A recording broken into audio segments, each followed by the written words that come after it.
নমস্কার সুপ্রিয় দর্শক, বেঙ্গলি গার্ডেনার চ্যানেলে আপনাদের জানাই স্বাগতম। গরমের একটি অনেকেরই চেনা পরিচিত গাছ হচ্ছে এই মাধবীলতা। এটি একটি লতানো প্রকৃতির গাছ। আমরা যেরকম গরমে জবা, বেল, জুঁই, টগর ইত্যাদি করে থাকি, সেরকম এই মাধবীলতা করলেও কিন্তু আমরা এতে প্রচুর পরিমাণে ফুল পেতে পারি। দেখুন, 1 মাস পর আমার এই গাছেই আমি কি পরিমাণে ফুল পেয়েছি সেটা আপনাদের দেখাই। এটি 1 মাস পরের একটি ক্লিপ। এরকম ভরে ফুল পাওয়া যায় মাধবীলতা গাছে। যাদের এই গাছ আছে তারা কিন্তু নিশ্চিন্তে এরকম প্রচুর পরিমাণে ফুল পেতে পারেন। চলুন এর জন্য কি ব্যবস্থাপনা নিতে হবে দেখে নেওয়া যাক। খুব সাধারণ কিছু টিপস আপনাদের আজকে আমি বলবো, যাতে আপনারা এই মাধবীলতা গাছে প্রচুর পরিমাণে ফুল পেতে পারেন। পটাশ, লাল পটাশ হিসেবে আমরা যেটা এমওপি ব্যবহার করে থাকি, সেই লাল পটাশ আমরা 1 চামচের 3 ভাগের 1 ভাগ জলে ভালোভাবে গুলিয়ে রাখব।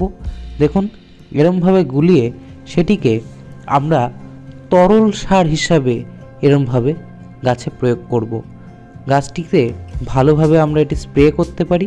এর পাশাপাশি আমরা এটিকে গোড়ায় প্রয়োগ করব। যারা রাসায়নিক করতে চাইছেন না, তারা সম্পূর্ণ জৈবভাবে গাছের গোড়ায় এরমভাবে কলার খোসা ভিজে জল প্রয়োগ করবেন।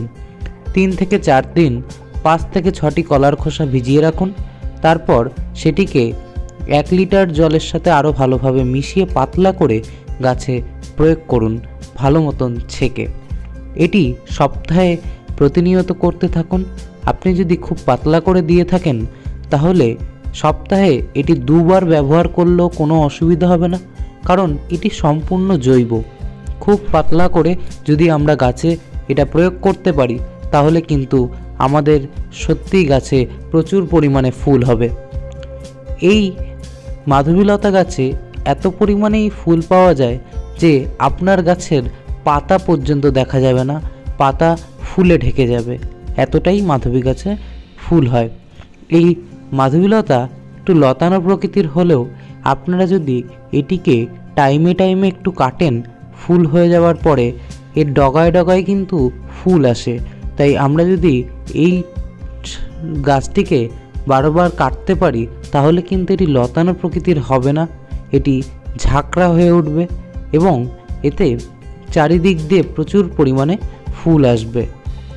এরপর দেখাবো কি কি আর পরিচর্যা নিলে এই গাছে এরকম ফুল আসবেই আসবে।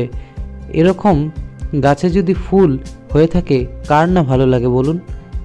যারা পটাশটি, ধরুন গোড়ার মাটিটি ভিজে আছে, তারা সেই সমপরিমাণ পটাশটি জাস্ট টবের উপরে ছড়িয়ে দেবেন। যখন গোড়া ভিজে থাকবে তখন আমরা এইভাবে করব। নয়তো আমরা গাছে ভালোভাবে স্প্রে করে মাটিতে ওরমভাবে তরল সারটিকে, পটাশটাকে ভালোভাবে গুলিয়ে এরমভাবে প্রয়োগ করব। সেটি মাসে 2 বার তরল সার অথবা এরমভাবে মাটিতে আমরা দিয়ে ভালোভাবে মাটিটিকে মিশিয়ে দেব। এবং অবশ্যই রাসায়নিক সার দেওয়ার পর কিন্তু আমরা জল প্রয়োগ করব। তাই এরমভাবে না দেওয়ার থেকে আমরা জলে গুলে প্রয়োগ করলে সেটি গাছের সব জায়গায় যাবে। তার জন্য ভালো মতন আমরা গুলে প্রয়োগ করলে সবচেয়ে ভালো হয়। এরপর একটি সার তৈরি দেখাবো। এই সারটি আপনাদের মাধবীলতা গাছে অবশ্যই দিতে হবে। এই সার আমরা অনেকেই ব্যবহার করি প্রত্যেকটি গাছে। আমাদের শস্যের খোল পচা সার, শস্যের খোল আর তার সাথে সামান্য পরিমাণ ডিএপি।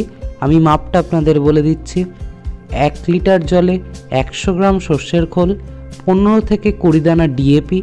এটি ভালোভাবে মিশিয়ে আমরা 5 দিন রেখে দেব এবং 5 দিনের মাথায় আমরা ভাতের ফ্যান বা ভাতের মাড় সেটিকে জমিয়ে রাখব। এইটি এর সাথে মিশিয়ে, অর্থাৎ 1 লিটার এই শস্যের খোলের দ্রবণের সাথে 1 লিটার আমরা ভাতের ফ্যান বা ভাতের মাড় 1 লিটার মিশিয়ে টোটাল 2 লিটার করব। এবং তার সাথে আমরা আরও 8 লিটার জল ব্যবহার করে আমরা এটিকে 10 লিটারের একটি পাতলা দ্রবণ তৈরি করে নেব এবং সপ্তাহে 1 বার করে গাছে প্রয়োগ করব। ভিডিওটি যদি ভালো লাগে লাইক শেয়ার এবং কমেন্ট করতে ভুলবেন না। চ্যানেলে নতুন হলে চ্যানেলটিকে সাবস্ক্রাইব